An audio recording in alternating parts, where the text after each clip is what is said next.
마태복음 22장 37절부터 38절의 말씀을 가지고 사랑의 관계를 추구하시는 하나님, 이란 말씀으로 네 번째 말씀 함께 나누도록 하겠습니다.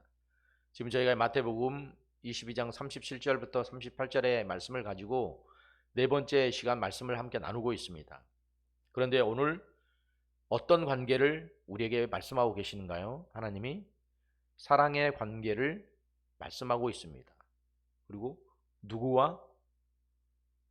동물과? 아니면 식물과? 하나님의 인격을 닮은 하나님의 형상으로 만든 우리 인간과 그런 사랑의 관계를 추구하고 원하시는 그런 하나님을 오늘도 함께 말씀을 통해 나눠보고자 합니다. 자, 여러분은 하나님과의 사랑의 관계 속에서 누가 주도권을 갖고 있다고 생각하세요? 여러분들이 생각하기에는 어떤 분들은 하나님 이렇게 대답하는 사람들도 있을 거고, 또 어떤 사람들은 자기 자신이라고 이야기하는 사람들도 있을 겁니다.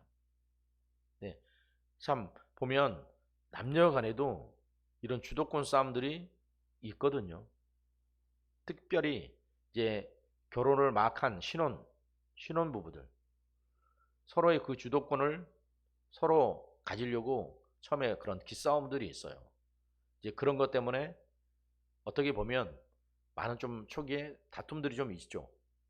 경제권을 누가 쥐고 있느냐, 아니면 주도권을 누가 가지고 있느냐, 거기에 따라서 남은 결혼 생활이 편하게 갈 것이냐, 아니면 쥐어 살 거냐, 뭐 이런 것 때문에 막 주도권을 가져보려고 그렇게 하는 도중 가운데 많은 다툼도 있고 또 분쟁도 있고, 그렇게 해서 성격 차이라고 그래서 많은 사람들이 헤어지기도 합니다. 그런데 우리와 하나님과의 이 주도권 싸움에서 우리는 하나님과 주도권 싸움을 할 수 없는 존재입니다. 우리가 주도권을 만약 쟁취해서 우리가 가지고 간다, 어떤 일이 벌어질까요? 하나님이 주도권을 갖지 않고 우리가 주도권을 가지고 우리 인생을 이끌어 간다면, 좋지 못한 결과들이 분명히 발생할 수도 있게 된다는 겁니다. 무슨 말인지 아시죠? 그렇기 때문에 우리는 항상 하나님이 이 주도권을 가지고 가실 수 있도록 어떻게 해요? 주님께 주도권을 내드려야 돼요. 이게 뭐냐? 성경 전체에 흐르고 있는, 성경 전체가 담고 있는 그런 의미예요. 성경이 뭘 이야기하고 있어요? 하나님이 예수 그리스도를 통해서 우리를 사랑하고 있음을 알게 해주시는 거예요. 하나님이 우리를 이렇게 사랑하고 있구나. 어떻게? 하나님이 자신의 아들을 죽일 만큼 애타게 우리를 사랑하고 있구나 하는 것을 성경을 통해서 우리에게 알려주신다는 거죠. 우리가 잘 알고 있잖아요. 요한복음 3장 16절의 말씀. 하나님이 이처럼 우리를 사랑해서, 죽게 된 우리를 사랑해서 자기 자식 하나밖에 없는 독생자 예수 그리스도를 죽이시고 그를 통해서 전 인류를 구원하실 뜻과 계획을 가지고 계셨구나. 이게 하나님이 사랑이라는 거고, 그런 하나님이 그런 사랑의 주도권을 가지고 우리의 삶을, 우리의 인생을 이끌어가고 계시다는 거죠. 인정하세요? 그렇기 때문에 하나님이 아담과 하와에게도 찾아오셨어요. 범죄에서, 하나님 말씀에서 벗어나서 선악과를 먹어버린, 그래서 죄로 인해서 이제 하나님과 원수되어서 죽게 될 수밖에 없었던 아담과 하와를 하나님이 먼저 찾아오셨어요. 성경 어디를 봐도 그들이 선악과를 먹고 하나님 앞에 저희들이 잘못했습니다 하고 나선 게 없었다는 거예요. 하나님 찾으셨죠. 아담아, 네가 어디 있느냐? 제가 벗었으므로 부끄러워 숨었나이다.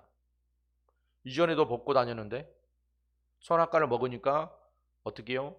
죄가 들어오니까 두려운 거예요. 그러니까 숨었다는 거죠. 그런 아담과 하와를 누가 찾아오셨어요? 하나님이 찾아오셨어요. 그리고 그들의 수치를 짐승의 가죽을 통해서 가려주셨어요. 이건 뭘 의미하는 거죠? 장차 인류의 죄를 위해서 죽으실 예수 그리스도를 상징하고 있는 거예요. 그들의 죄를 대신해서 짐승이 죽었던 것처럼 인류의 죄를 위해서 누군가가 죽어야 되는데 그 누군가가 누구냐?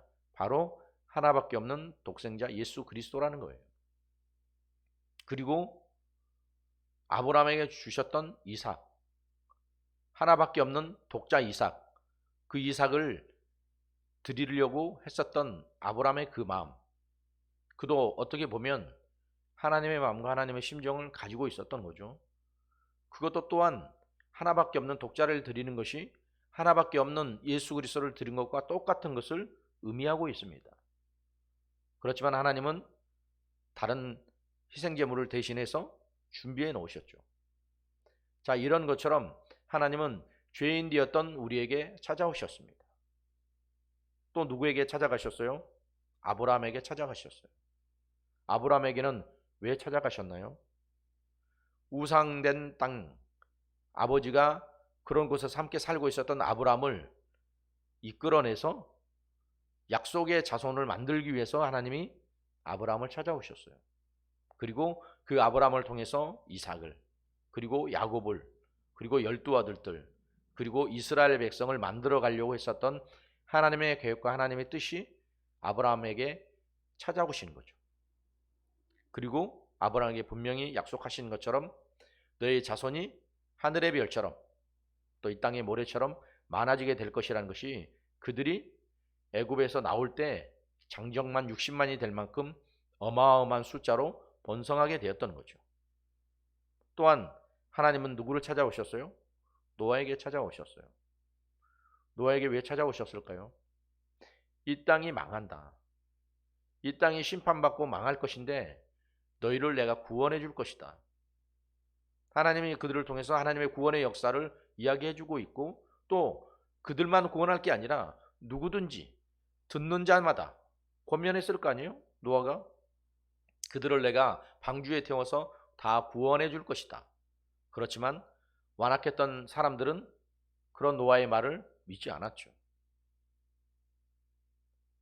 자, 그리고 또한 모세에게 하나님 모세에게 나타나서 이 모세를 통해서 종되었던 애굽 땅에서 그 이스라엘 백성들을 가나안으로 끌고 가기 위해서 이끌어 가기 위해서 모세라는 사람을 택해서 부르시고 그를 만나 주셨어요.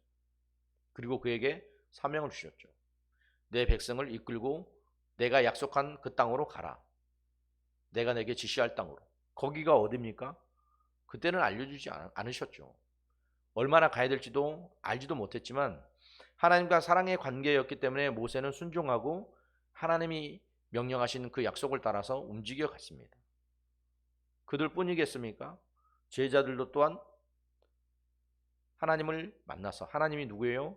예수 그리스도 성자 하나님을 만나서 그 예수님을 통해서 하나님이 그들에게 원하는 요구하는 삶을 통해서 배웠고 이제 예수님이 승천하시고 가시면서 그들에게 사명을 주고 가셨잖아요.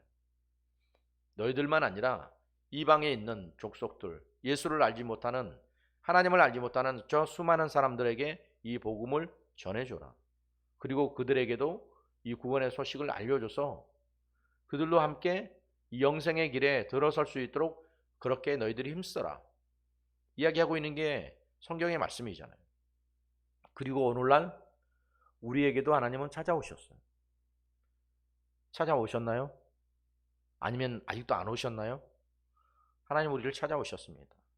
나에게도 사랑의 관계로 찾아오셔서 하나님을 만날 수 있는 예수 그리스도를 알 수 있는 성령을 통해서 순종하고 하나님의 뜻에 맞춰서 살아갈 수 있는 우리에게 길을 열어주셨다는 겁니다. 자, 그렇다면 하나님이 이런 사랑의 관계에서 주도권을 잡고 있는 이유는 뭘까요? 하나님이 그냥 전지하기 때문에? 하나님이 능력이 있기 때문에? 아니면 하나님이 힘이 세기 때문에? 여러분들은 어떻게 생각하세요? 왜 하나님이 우리와 이 사랑의 관계에서 하나님이 주도권을 가지고 있다고 생각하세요? 자, 성경은 정확하게 답을 이야기하고 있습니다. 로마서 3장 10절부터 12절은 이렇게 이야기합니다. 기록한 바 의인은 없나니 하나도 없으며 깨닫는 자도 없고 하나님을 찾는 자도 없고 다 치우쳐 한 가지로 무익하게 되고 선을 행하는 자는 없나니 하나도 없도다. 자, 여기서 반복되는 말이 뭐예요? 없다는 말이죠. 없으며 없고 없나니 없도다. 뭐가 없어요? 의인이 없다. 하나도 없다. 그러니까 모든 사람들은 뭐다? 죄인이다. 그리고 죄에 대해서 깨닫는 자도 없고 하나님을 찾는 자도 없고 다 한쪽으로 치우쳐서 무익한 사람들이 되어버렸고 선을 행하는 자도 없고 아무도 없다. 이건 뭘 의미하는 거예요? 우리 인간은 의로울 수도 없고 영적인 것을 하나님이 가르쳐주지 않으면 깨달을 수도 없게 된다는 겁니다. 하나님을 스스로 찾을 수 없다는 거죠. 하나님이 계시하고 보여주시고 나타내주시고 알려주시지 않으면 우리 인간은 하나님을 알 수 없다는 거죠. 그렇기 때문에 하나님이 먼저 나타나셨잖아요. 아담과 하와에게도 찾아와 주셨고 모세에게도 아브라함에게도 노아에게도 제자들에게도 오늘날 우리에게도 먼저 하나님이 찾아와 주셨잖아요. 자, 그런 것은 뭐예요? 하나님이 우리를 먼저 찾아온 것은 당연한 거예요. 왜? 우리가 하나님을 먼저 알 수 없었으니까. 성경에도 얘기하잖아요. 우리가 하나님을 사랑한 게 아니라 하나님이 먼저 우리를 사랑했다고 이야기하고 있습니다. 이게 뭘까요? 이게 은혜라는 거예요. 아, 우리는 도저히 하나님을 알 수 없는 지극히 연약하고 지극히 타락한 상황 가운데 있었는데 그런 우리를 하나님이 방관하지 않고 외면하지 않고 우리에게 오셔서 우리를 만나 주시고 찾아와 주셔서 우리를 부르시고 우리를 택해 주셨구나. 그리고 우리를 죄에서 구원해 주셨구나. 그것이 뭐라고요? 은혜라는 거예요. 자, 이 엄청난 은혜를 우리가 과연 얼마나 알고 있는가? 자연의 법칙에도 보세요. 물이 위에서 아래로 흐르지 아래에서 위로 흐르지는 않잖아요. 그죠? 그리고 부모가 자식을 사랑하지 먼저 사랑했지 자식이 부모를 사랑하지 않았어요. 왜? 자식이 먼저 태어나지 않았잖아요. 부모가 있고 자식이 태어났으니까 부모가 자식을 먼저 사랑하는 거죠. 그리고 자식이 태어나서 나중에 부모에게 효도를 하든지 사랑을 하든지 이런 관계가 만들어지는 거잖아요. 이런 것처럼 우리가 이 영적인 것을 알지 못하고 깨닫지 못하는 것은 그만큼 우리가 연약한 존재라는 겁니다. 그런데 그러면 우리가 이렇게 이런 상황들을 알지 못하고 깨닫지 못하는 이유는 어디 있을까요? 분명히 알 수 있고 깨달을 수 있어야 되는데 그렇게 되지 못하는 것들. 그게 뭐예요? 죄 때문에 하나님과 사이가 막혀 있는 거고 멀어져 있는 거예요. 그리고 우리의 영적인 눈이 어떻게 해요? 가려져 있는 거예요. 근데 그거를 우리 스스로 해결할 수 있느냐? 우리가 우리 스스로 죄의 문제를 해결할 수 있다면 얼마나 좋겠어요. 그런데 그럴 수 없다는 거죠. 그럴 수 없기 때문에 하나님이 먼저 다가오셔서 하나님이 해결해 주신다는 겁니다. 사도 바울을 한번 보세요. 사도 바울이 이제 사도행전 9장에 다메섹에 그 예수 믿는 사람들을 잡기 위해서 체포 영장을 가지고 그들을 잡으러 갑니다. 그런데 어떻게 해요? 그 다메섹 도상에서 예수님을 만나게 돼요. 그러니까 사도 바울은 지금 자기가 가지고 있었던 엉뚱한 열심이었죠. 하나님을 위한다는 열심. 왜? 하나님을 섬기는 자들이 하나님의 아들이라는 이 신성 모독죄를 나는 눈여겨두고 볼 수 없다. 난 저들을 가만히 둘 수 없다. 어떻게 보면 당시에 자신의 그런 의기와 의로움과 뭐 그런 것들도 얼마든지 있었겠죠. 그런데 그런 잘못된 그런 상황들을 어떻게 해요? 눈이 멀게 하셨잖아요. 눈이 멀게 하신 다음에 그를 그냥 둔 게 아니라 자, 직가에 있는 유다의 집에 머물게 하고 아나니아라는 사람을 통해서 기도해서 안수하고 사도 바울의 눈을 다시 뜨게 해주십니다. 이전까지는 자신의 사상과 자신의 경험과 위치에 묶여 있었던 사도 바울이 그런 것들이 다 벗겨지고 난 다음에 이제는 어떻게 됐어요? 하나님의 사람이 되었잖아요. 아, 하나님이 이렇게 벗겨주셔야, 하나님이 간섭해 주시고 해결해 주셔야 우리는 하나님을 알 수 있고 볼 수 있구나. 아니, 당대에 사도 바울이 굉장히 학문에 뛰어나고 유식했던 사람인데 그 하나님을 잘한다고 생각하고 알고 있었는데 이 사람마저도 하나님을 알지 못했다면 오늘날 우리가 물론 뭐 좋은 대학을 다니는 뭐 스카이대를 다니고 뭐 하버드를 다니고 뭐또 좋은 대학을 아이비리그를 다니고 좋은 대학을 다니는 사람들이 있겠지만 그럼에도 불구하고 우리 인류의 우리 인간의 이 지능이 하나님을 정확히 알지 못한다는 겁니다. 그렇기 때문에 하나님이 오셔서 공개해 주시고 벗겨 주시고 해결해 주셔야만이 하나님을 알 수 있고 하나님과 그런 사랑의 관계로 들어갈 수 있게 된다는 겁니다. 자, 요한복음 15장 16절 19절에 제자들을 이렇게 합니다. 예수님이 너희가 나를 택한 것이 아니고 내가 너희를 택해서 세웠다. 너희가 세상에 속하였으면 세상이 자기의 것을 사랑할 것이나 너희는 세상에 속한 자가 아니요 도리어 내가 너희를 세상에서 택하였기 때문에 세상이 너희를 미워하느니라. 자, 보세요. 제자들이 예수님을 택한 게 아니라고 이야기했어요. 예수님이 제자를 택해서 세웠다고 이야기하고 있어요. 그리고 그 제자들이 세상에 속해 있었으면 세상이 그들을 핍박하고 또 그들을 조롱하고 미워할 이유가 하나도 없죠. 왜? 자기들과 같은 편이니까. 그런데 그들이 세상에 속해 있는 사람이 아니고 그 세상에서 예수님이 그들을 택하였기 때문에 예수님 때문에 그들을 미워하는 거예요. 그러니까 우리가 신앙생활을 하면서 때로는 우리에게 시기와 다툼과 미움이 올 때 이상히 여기지 않는 게 정상이라는 거죠. 어떤 사람들은 그래요. 아, 내가 멀쩡하게 교회 잘 다니고 신앙생활 잘하고 있는데 왜 날 미워하지? 왜 미워할까요? 나를 미워하는 게 아니라 내 안에 있는 누구를 미워하는 거예요? 예수님을 미워하는 거예요. 누가? 악한 존재들이. 예수가 싫거든요.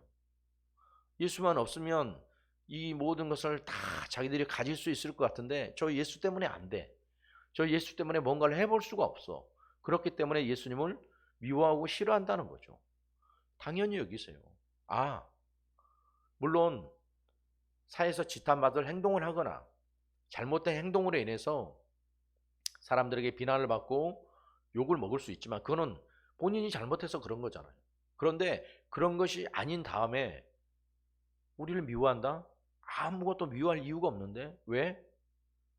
우리 안에 있는 예수님을 그들이 싫어하고 미워하기 때문이란 걸 잘 아셨으면 좋겠어요. 그러니까 그런 것들이 뭐예요? 아, 내게 그런 대우가 올 때 이상하다가 아니라 그럴 수 있다. 그러면 뭐예요? 아, 내가 세상에 속해 있는 사람이 아니구나. 세상에 속한 사람이면 미워하지 않는다니까요. 아, 자기랑 똑같이 술 먹고 담배 피우고 허랑방탕하게 똑같이 사는데 왜 미워해요?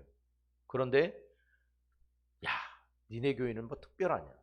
뭐 너는 특별하냐? 그렇게 비아냥거리면서 이야기하는 사람들이죠. 왜?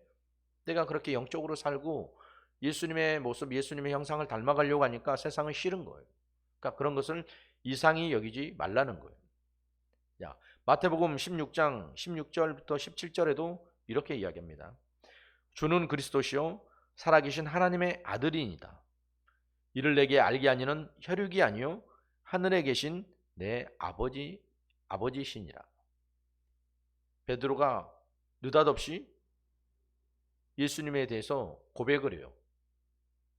주님은 그리스도십니다. 기름 부음을 받은 자라는 뜻이죠. 그리고 하나님의 아들입니다. 그랬을 때 예수님이 야, 너 참 대단하다. 네가 정말 수제자구나.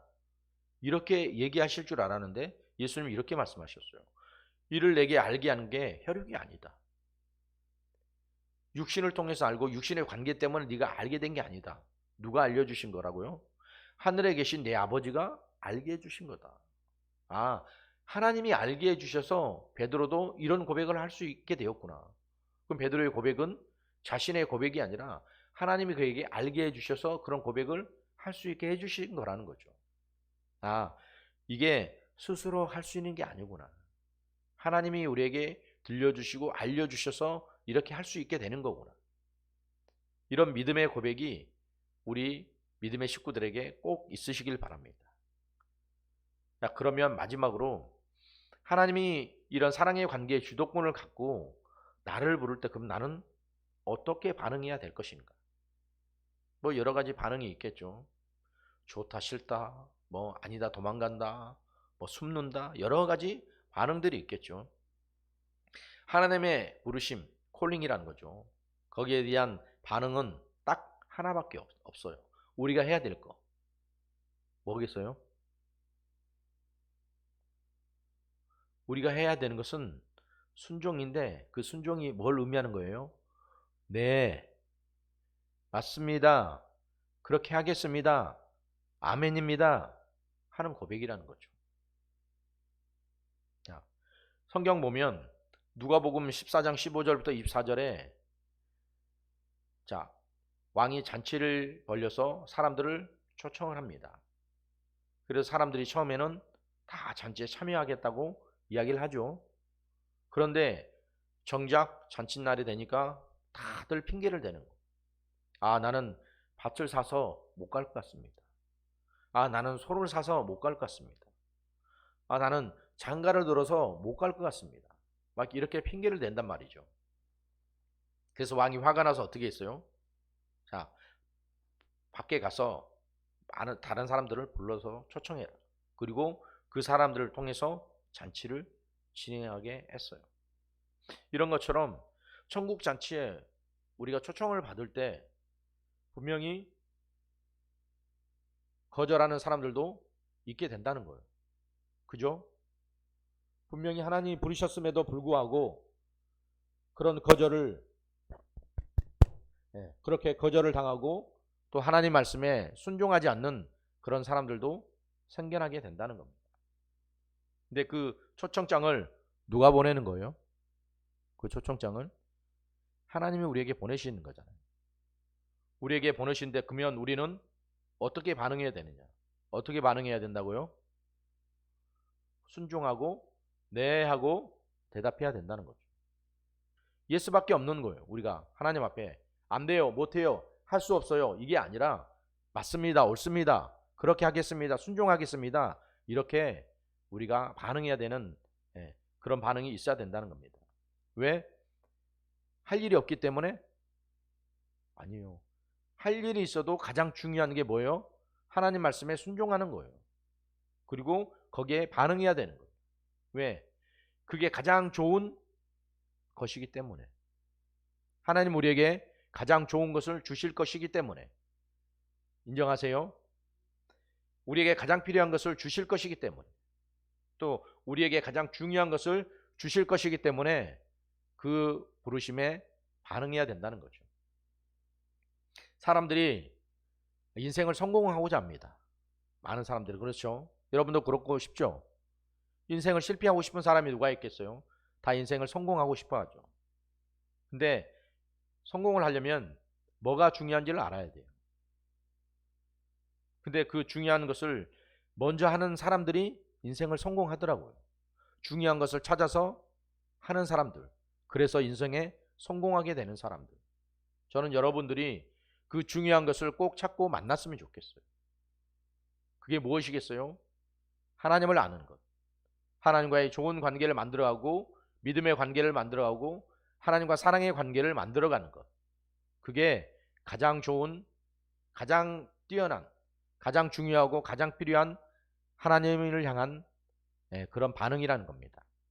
그렇게 우리의 인생 가운데 하나님의 사랑의 관계를 가장 중요시 여기고 사랑의 관계를 잘 할 수 있는 그런 믿음의 사람들이 꼭 되시길 바랍니다. 아멘. 그것이 우리에게 가장 중요하고 가장 필요한 일들이기 때문입니다. 자, 우리 이 시간 함께 같이 기도하도록 하겠습니다. 하나님, 오늘도 우리가 주님의 생명의 말씀에 오늘도 주님 나가길 원합니다. 주님의 은혜의 말씀에 주님 우리가 귀 기울이고 나아가길 원합니다. 너무나 우리가 하나님을 사랑하지 못하고 관계 가운데 나가지 못했던 우리 연약한 모습들, 우리의 무지한 모습들, 우리의 무능했던 모습들, 오늘 주님의 십자가 앞에 다 내려놓고 주님의 생명으로 말미암아 살아가길 원합니다. 오늘도 우리에게 살아갈 수 있는 힘, 또 그렇게 말씀에 순종할 수 있는 힘을 우리에게 더해 주셔서 그 말씀으로 살아가길 원합니다. 주님, 오늘도 주님을 내가 따르겠습니다. 주님을 사랑하겠습니다. 주님을 인정하고 주님의 요구로 나아가겠습니다 하는 믿음의 각오와 결단으로 주님 앞에 설 수 있게 주님 도와주시옵소서. 우리 주여 삼창하며 통성으로 기도하겠습니다. 주여, 주여, 주여. 하나님의 은혜와 하나님의 사랑을 오늘도 기억하고 살아갈 수 있는 믿음의 사람들이 될 수 있게 주님 도와주시옵소서. 주님의 은혜 아니면 주님의 생명 아니면 살 수 없었던 우리가 하나님과 그런 사랑의 관계를 우리가 더욱더 원하지 못하고 더욱더 요구하지 못하고 더욱더 추구하지 못하고 더욱더 갈망하지 못하고 살아가고 있는 우리의 연약한 모습이 지금 우리의 모습이 아닙니다. 하나님이 우리를 부르시면은 반드시 부르시는 목적들이 있는데, 아브라함을 부르실 때도, 모세를 부르실 때도, 노아를 부르실 때도, 또 제자들을 부르실 때도, 우리를 부르실 때도 분명히 하나님이 우리를 부르신 이유와 목적이 분명히 있었을 텐데, 나는 그 목적에, 그 부르심에 합당한 삶을 살고 있습니까? 분명히 우리에게 주실 가장 좋은 것, 가장 필요한 것, 가장 원하는 것을 우리에게 주실 것인데, 우리는 우리가 원하는 것들, 우리가 바라는 것들, 우리의 욕망과 우리의 욕구를 따라서만 움직여 가려고 하고 있습니다. 주님이 우리를 부르실 때 우리가 순종하고 우리가 정말 그 말씀에 응답하며 나아가야 할 텐데, 우리 안에 그렇게 하지 못하는 많은 요소들이 있습니다. 그것이 무엇입니까?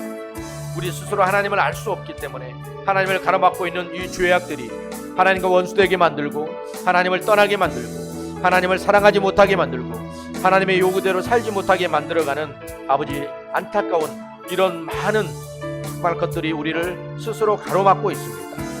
오늘 우리가 주님 말씀을 들어서 우리 안에 오늘도 정말 깨달아 알 수 있었던 것처럼 우리에게는 하나님을 알 만한 것이 없습니다.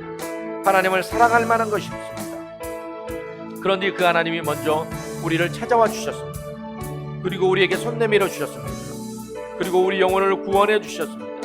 이것이 은혜 아니고 무엇입니까? 하나님이 우리를 구원해 주신 이것이 은혜 아니고 다른 것이 은혜입니까?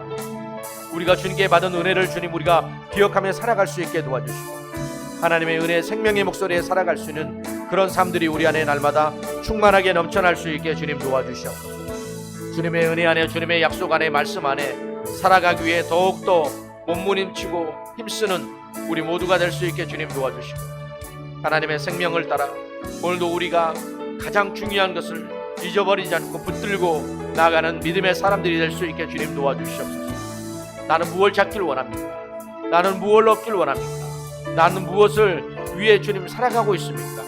우리에게 가장 필요하고 가장 소중한 그 예수 꼭 붙들고 믿음으로 승리하며 살아갈 수 있게 주님 도와주시옵소서.